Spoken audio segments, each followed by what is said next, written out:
О, менің қарындасым отыр ғой. Кім сенің қарындасың? Ей, менің қарындасым үшін осындай орынбасар бағамыз.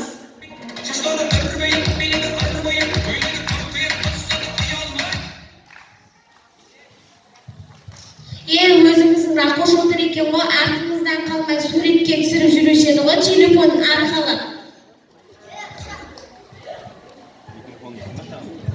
Ұшаққа оны ең бірінші біз отырғызып едік қой, естеріңде ма?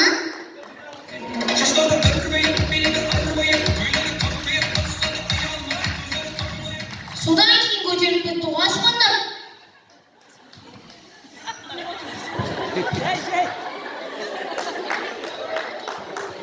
Залда бір сұлу тәте отыр ғой. Қайсы, анау ма?